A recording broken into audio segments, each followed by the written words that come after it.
I guess I want to play devil's advocate here a little Oh, bit. thank you. It's about time. Everybody on here hates Jimmy G, Okay. and I think there's a middle ground. I Okay. think he's a mid tier quarterback, right? Sure. Sure. He's not great. He's not awful. So let's think Sure. about the 2017 season. We had Brian Hoyer, who Kyle Shanahan won with on the Browns before management made him put in Johnny Manziel, right? And we had CJ Beathard. Like we won one game. Mm-hmm. Jimmy G comes in towards the end of the season. I got to see his first home game against the Titans. You win 6 in a row, right? So we can't say that he's a terrible quarterback. I just don't think that makes sense, Right. right? Right. Next year we're fired up. Tears the ACL, done, right? And at that point we knew that CJ Beathard and Nick Mullins, probably weren't going to cut it. And I think at that point, and you've talked about this, I think they gave CJ Beathard like way too long of a leash. Yeah. They should have addressed the backup situation at that point, because I think that's why they're in the situation that they're in right now, because they didn't have a good backup on the roster. So you have to have Jimmy G there, right?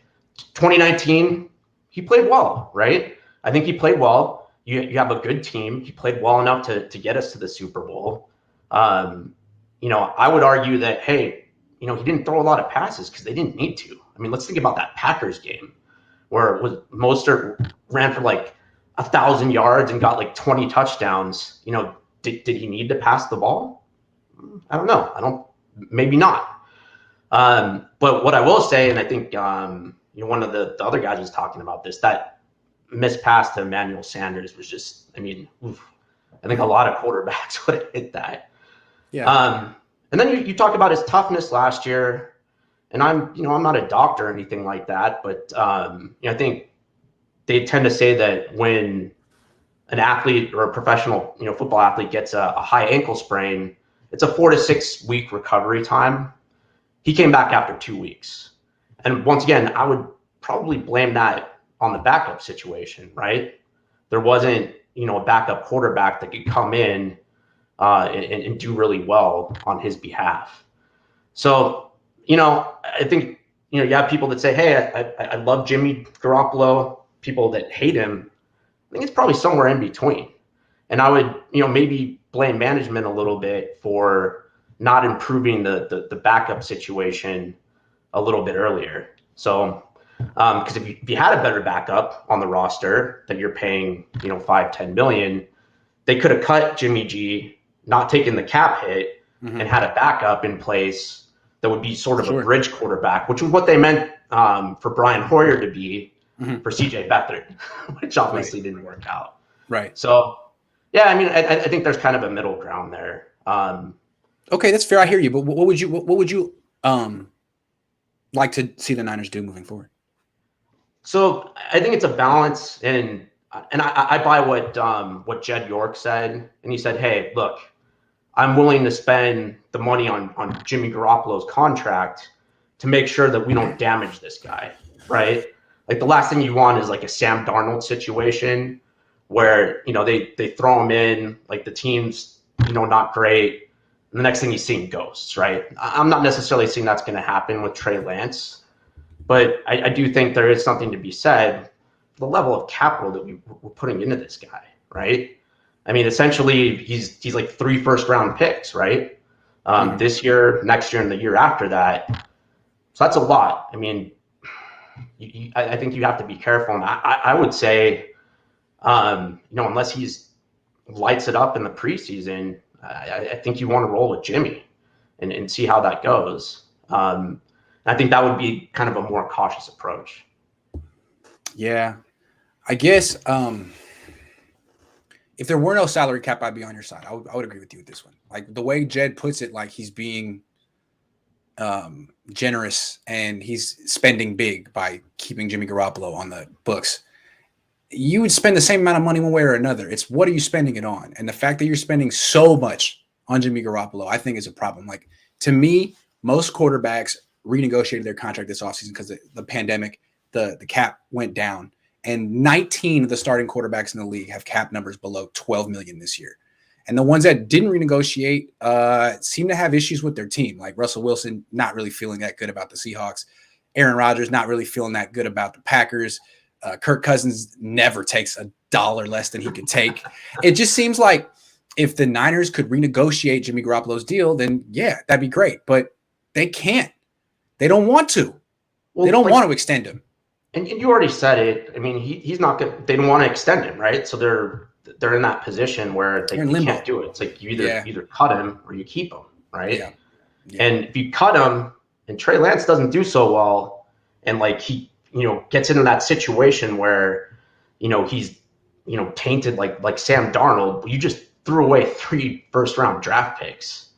You can't. But again, like you drafted him with the 3rd pick. He was the 3rd pick in the draft. He's going to an excellent roster. And if he plays well in camp and preseason, I would, you know what I'm saying? Like, I wouldn't just be like, well, he might fall on his face. Like, nah, he's very talented. He's passed every test. It's his team eventually. Like, it's time. And I think I hear what you're saying. I also think from a contract perspective, like we have so many guys on 1-year deals, right? And how many of the players that are still out there that you're talking about, there's the corner you're talking about, Melvin Ingram, like, are those guys, they're probably still out there because they don't want to sign a 1-year deal. So, you get rid of Jimmy and then you're signing these guys to multiple year deals. Then you have like Verrett and all these other guys that are on 1-year deals. And then, you're adding more. And then you have to extend Fred and Warner. It's like, I don't know. I don't know. I think what they also could do is get rid of Jimmy, not use the cap space, and roll it over to next year. Yeah, well, that's a good point. I think that's a good point. But is that worth? And I think you disagree with me on this. You're saying, hey, they have a great roster, et cetera, et cetera. Let's say worst case scenario, a bunch of the guys on offense get injured, right? And then you only have Trey Lance. It's like, and then he kind of falls flat because Ayuk's injured, Debo's injured. Maybe I forget his name, the new guy on the offensive line that they drafted doesn't work out, and then there's Trey Lance running for his life, and I don't know. So I'm just kind of like this. Let me ask you in a different way, because I feel like if this were happening on a different team, Niner fans might look at it differently. Like if this were happening from afar, and you weren't the fan of the team going through this. I keep going back to the Rams last year. Let's say the Rams in 2020 traded up to number 3 in the draft and got Trey Lance or whatever. You know what I'm saying? Like they did this last year because they're in sort of the same position with Goff. Goff lost the Super Bowl. They held on 2 more years. Let's say they brought in the replacement last year and didn't wait for Stafford and he's 21. I mean, would you have said that the Rams should hold on and give Jared Goff 1 more year? Or would you say, you know what, we've seen enough from Goff, move on, play the kid? What would you do? Dude, no, I mean, I definitely agree with you that I think we've seen enough from Jimmy, right? That's why they drafted another quarterback. Mm-hmm. I think they also saw enough from Goff, right? I mean, Goff, I think the Rams started losing because they would change the defense after Sean McVay's microphone was cut off, right? That's right. But they saw enough from him. I think we've seen enough from Jimmy Garoppolo. The question is do you want to take the risk that if he falls flat on his face, that there's no one to bail him out? That's fair. And you ruin his career. That's fair. Totally fair. I think it's a very good point. All I would say is if he lights it up in preseason and training camp, I wouldn't expect him to fall on his face in the regular season, although he might. He might. But I feel like if he lights it up in preseason and training camp, you take the leap of faith. You consider it. Absolutely. You would. I would. Dude, I have one more thing for you. Sure. Sure. So I've watched like you and your dad. You guys talk about Kyle Shanahan like during press conferences. Mm-hmm. I think you guys are way too hard on him. I think he's like the best like head coach that I've only been watching since like. Did Jed pay you to come on the show? What's that? Did Jed pay you to come on the show? No, no. I've been watching the 49ers since Singletary was the coach, right? It's like they'd ask him questions like, oh, well, we got to look at the film. And then I felt like Harbaugh was just like completely, like he would be kind of like, he wasn't transparent, It was like the stuff that he would say would be like, well, blah, blah, blah. And he'd kind of skirt the question, wouldn't really answer it. And then you had, Jim Tonsula and Chip Kelly.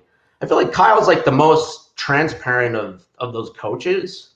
And I actually enjoy his press conferences, and I enjoy like hearing what he has to say. So I don't know. I feel like you and your dad are a little too hard on him. All right. Well, we'll try to go easier on Kyle. I like Kyle. I think he's very interesting in the stuff he says. The stuff when he talks about football, I learn. I just can't help but notice that he really wants to be the star. He wants the Niners to win because of him.